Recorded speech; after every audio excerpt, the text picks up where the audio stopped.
So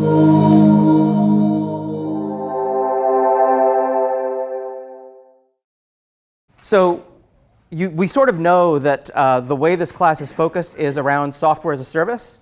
At this point, it's hard to imagine that there ever really was any other kind of software, because no matter what sort of cool, nifty device you have in your pocket or in your house, pretty much the thing that all of them have in common is they're much more interesting because there's a piece of it that runs in the cloud. So there's a cloud part and there's a client part. And as recently as sort of the 1990s, that wasn't really the case. Up until about the mid-1990s, shrink-wrap software was what you had, the thing that you download and actually install on your computer. And of course, we now realize that, compared to shrink-wrap software, if the software is mostly running in the infrastructure, first of all, your data is safely stored somewhere else.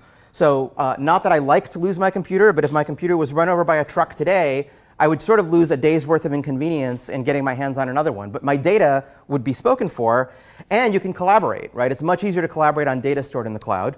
So software as a service immediately had sort of that advantage. And from the point of view of a developer, if you're a developer, you don't have to worry about, which operating system does my customer have, which version of the operating system. There's one version of the operating system, and it's the version that you're deploying your software as a service on. So there's no install hassles for the end user. Basically, if they have a web browser, they're good to go. There's no development hassle for you having to worry about multiple different kinds of computers and operating systems, which means there's a lot fewer compatibility headaches. And you can also do cool things like if you have a new feature and you're not sure if it'll work well, you can randomly choose like 1% of your users to test it on. And based on how those users interact with the feature, you can decide what to do with it.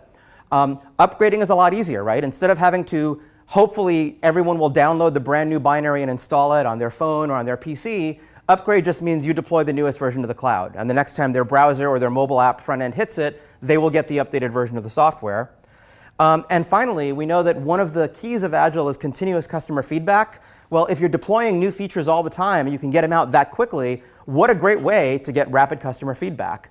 So in some sense, it shouldn't be too surprising that the time the Agile Manifesto sort of started to take off, which was the early 2000s, is also as the time when software as a service was really starting to take off.